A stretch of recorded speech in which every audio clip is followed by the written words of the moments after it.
ABCD. اس کے لیے اس long terms residence کو حاصل کرنے کے لیے آپ کو A2 الفا ویو جس کو کہتے ہیں یونانی زبان میں A2 کورس جو ہے سرٹیفکیٹ لینا وہ لازمی قرار دیا گیا ہے.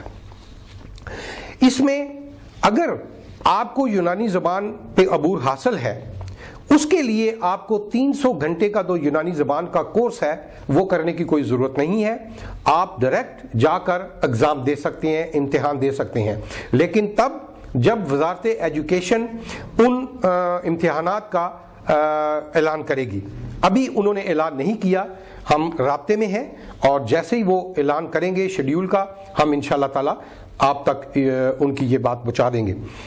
اس کے علاوہ اب یہ بات ہے کہ پاکستان میں اپنے ایک حکومت یونان ایک نیا قانون جو ہے وہ لا رہی ہے جس میں وزیر اعظم یونان نے ابھی پچھلے ہفتے کو اپنی کیبنٹ میٹنگ میں اس چیز کا اعلان کیا ہے کہ بہت سارے لوگ جو ہیں یہاں بے روزگار ہیں, چاہے وہ لیگل ہیں یا انلیگل ہیں, وہ اگر اپنی مرضی سے اپنے ملک میں باعزت طریقے سے واپس جانا چاہتے ہیں تو وہ جہاں جہاں بھی ان کی رجسٹرڈ تنظیمیں ہیں ان کے دفاتر میں آپ بے دھڑک ہو کر اپنے اندراج کرانا شروع کر دیجئے.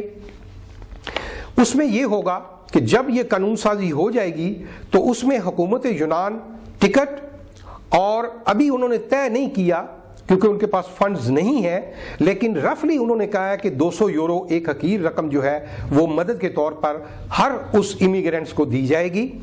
اب اس کا فائدہ کیا ہوگا, کیونکہ یہاں سے جو لوگ واپس اپنے ملکوں میں جاتے ہیں ایئرپورٹ پر ڈپورٹ کی سٹیمپ لگتی ہے اور ان کو جرمانہ بھی جو ہے وہ ادا کرنا پڑتا ہے.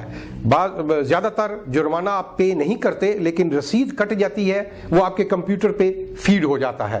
بلیک لسٹ آپ ہو جاتے ہیں پورے شنگن کنٹری میں, اور اس میں پھر آپ دوبارہ اگر آپ نے اپنے ملک سے کہیں کبھی بھی آپ کو چانس ملے تو آپ جانا چاہیں کسی یورپ ممالک میں تو آپ نہیں جا سکتے. اس قانون سازی میں یہ سہولت دی گئی ہے کہ وہ ان کو بلیک لسٹ نہیں کیا جائے گا جو اپنی مرضی سے ڈکلیئر کریں گے جانے کے لیے, وہ بالکل نارمل طریقے سے حکومت یونان ان کو واپس بھیجے گی. یہاں پر کمپیوٹر میں ان کا ریکارڈ بالکل صاف رہے گا, اور آپ جب کبھی آئندہ اپنے ملک سے کسی یورپ کنٹری میں جانا چاہیں گے یا ویزا لینا چاہیں گے آپ کے کمپیوٹر پہ, شنگن کمپیوٹر پہ آپ کا ریکارڈ بالکل کلیئر ہوگا. تو امید ہے کہ کچھ 1-2 ماہ میں یہ چیز جو ہے یہ قانون سازی اس کی ہو جائے گی.